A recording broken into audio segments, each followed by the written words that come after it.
بسم الله الرحمن الرحيم الحمد لله رب العالمين ثم الصلاة والسلام على رسول الله وعلى آله وصحبه وسلم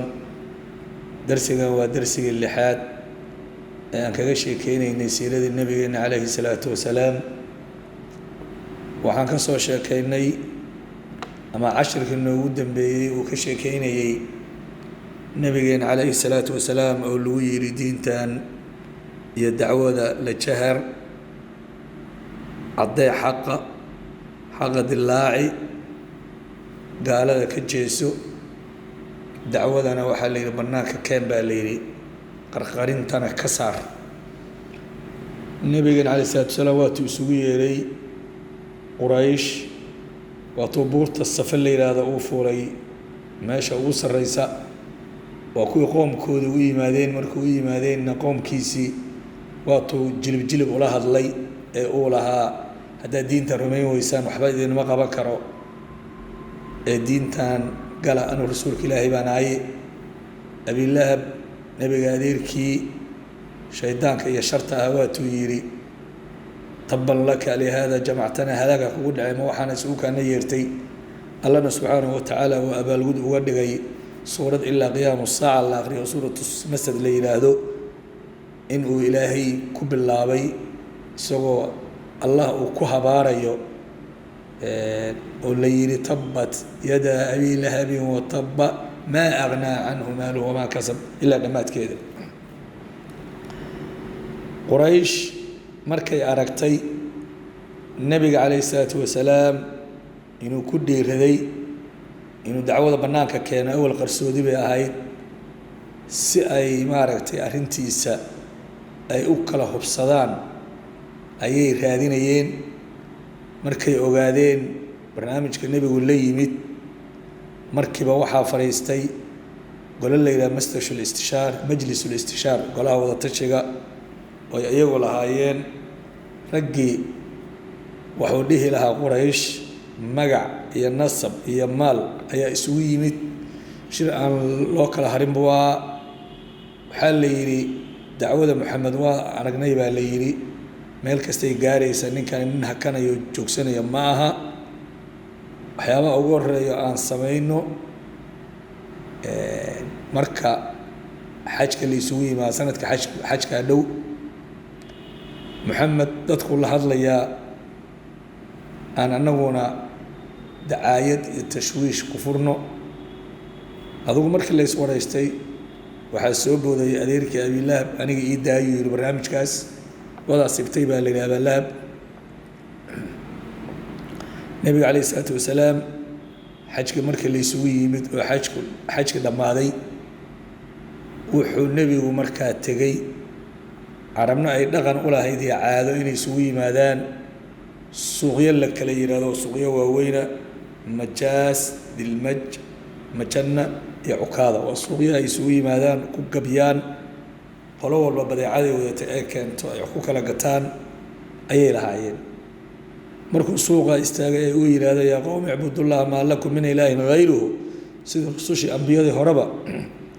adeerkii abilahab ayaa wuxuu ka daba lahaa adeerkiis baan ahay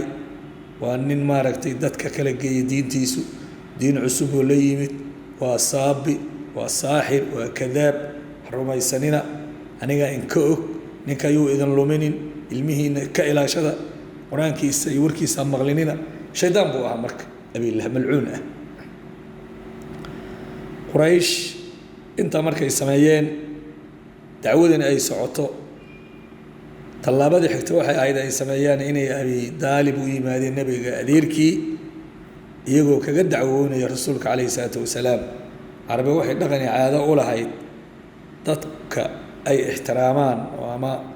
saldanada iyo magaca ku dhexle dadka ay magangeliyaan uma ayan dhaafin jirin way ku ixtiraami jireen dhaqankaas cajiib bay ku ahaayeen iyagoo taas samaynaya abi daalib u yimaadeen nebiga kaga dacwoodeen oo leeyihiin diinta aabbayaasha iyo aabbayaasheen ayuu ninkan waxaan jiri ka soo qaaday asnaamteenna ayuu caayay ilaahyaduna wax ka sheegay wiilkan naga celi barnaamijkaas ka tanasulo dhib badan buu nagu hayaa hurdayo hoyaada waa ka tagnay adugu waxaasay daldaleen marka abi daalib waxba kama soo qaadin labaad bay u yimaadeen iyagoo sida u dacwoonaya warkoodiiba dhegjalaq uma siin nebiguna shaqadiisa iyo dacwadiisa ayuu iska watay mar saddexaad ayay abi daalib qorsho kale ula yimaadeenoo wiil bay u keeneen la dhihi jiray imaarat ibnulwaliid oo quraysh ahaa wiilkan waxay yidhaahdeen wiilkaada maxameda kama nasab iyo dadnimo liito waa nin qurayshada jilibyada quraysh ragga ugu wanaagsan ka dhashay wiil ka dhigo wix ha kuu khidmeeyo korso ha kula joogo maxamedna noo dhiib aan dilno halkaaba sheekada iyo barnaamijka maxamed iyo dhibku nagu hayo ha ku soo afjarmo abi daalib wuxuu yidhi intuu ku qoslay wiilkiinina weydiin korinaya kaygana waa dilaysaan buu yidhi yaa waas wax rag loola yimaado maaha waa ka tageen markay arkeen go-aankiisa abi daalib waxaa dhacday inuu nebiga u yimi calayhi salaatu wasalaam arrinta markuu arkay meesha ay marayso dhibkuna sii kordhiyo intaa markuu u sheegay yaa nebigeena calayhi salaatu wasalaam wuxuu u fahmay baa la yidhi in abi daalib uu ballan qaaday inuu ilaalinayo uu xoogaa maaragtay uu daciifiyey uu nebigeenu is yidhi ama ballantay maaragtay heshiiskii ama ilaalida ku ilaalinayay uu ka baxaa oo adeerka dhibaato lagu gaarsiiyey nebigu waa kacay isagoo ooyayaa la yidhi markaasuu wuxuu ku yidhi abi daalib rasuulkaa yidhi calayhi salaatu wasalaam wallaahi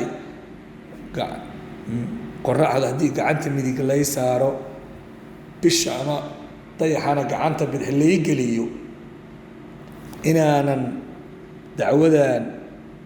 aan wado aanan ka tegayn buu yidhi ilaa ay ka noqoto mid miro dhal ah oo bannaan ka timaada ama anigu aan ku halaagsamo oo aan ku dhinto ama in lay dilo ama in dacwadaanu ay bannaan ka timaado guulaysto wax iiga dhexeeya wallaahi inaysan jirin markuu arkay uu yeeri wuxuu dhahdeen anagu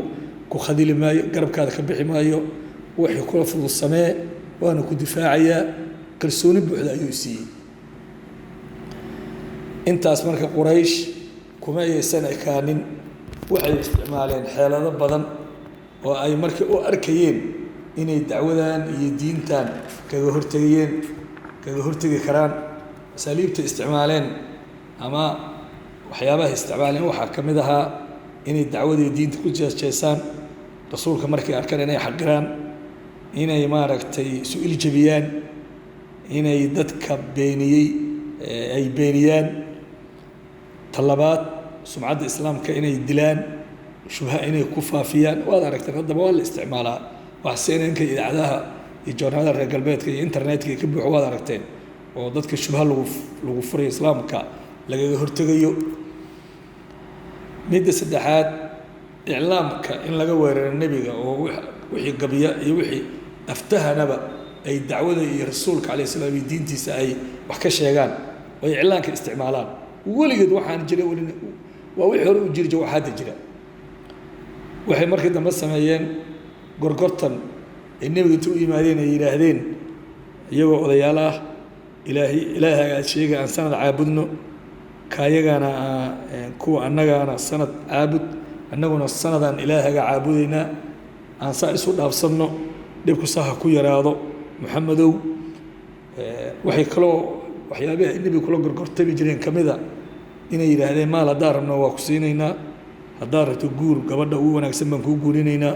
saldana haddaan rabto waa ku siinaynaa wax alla waxaa adduunka rabto barnaamijkan faraha ka qaad ilaahyadeennana waxa ka sheegin arrintaas saa ku dhammee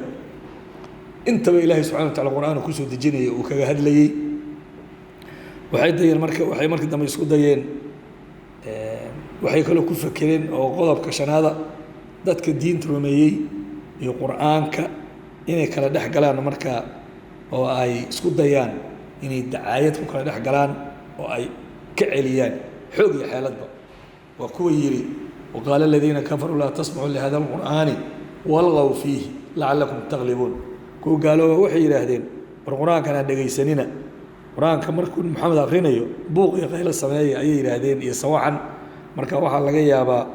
inaad ka qaalib noqotaan oo warkiisu markaa warka uu sheegayo laga adkaado uu noqdo midaan dadku dhegaysan dacaayadda iyo dhibaatadaas ay samaynayeen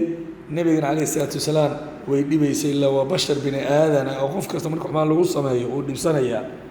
ilaahay baa marka wuxuu aayaad badan ku yidhi oo arrintaas nebigeena tasliya uga dhigayo sabarsiin iyo xoojin iyo dhiirigelin walaqad naclamu annaka yadiiqu sadruka bimaa yaquuluun waan ognahay buu yidhi inay qalbigaaga cidhiiri ku tahay oo ay dhibayso waxa ay ku hadlayaan in qalbigaaga uu dhibayo uu dhibsanayo waan ognahay buu ilaahay yidhi ee fasabbix bixamdi rabbika rabbigaa mahaddiisa iyo xamdigiisa ku tasbiixso waxaana u kun mina saajidiin kuwa sujuudana ka mid noqo sujuudda iyo halka badi baa la yidhi taasaa waxaad ku ilowsiinaysee ilaah aayad kale wuxuu ku yidhi wacbud rabbaka xataa yaatiyaka alyaqiin rabbigaa caabud inti geeridu ay kaaga timaado ilaahay subxana wa tacaala ayaa saa maaragtay ula hadlayey oo nebiga loo saxayey oo nebiga loo garab taagnaa oo loo dhiirigelinayay markaa kadib waxaa bilaabmi doonta shaksiya nebiga in la hujuumo oo dhibaato gacanta loola tago saxaabadiisii la laayo dhibaatooyin badan lagu sameeyo taana haddii aan la yidhaahdo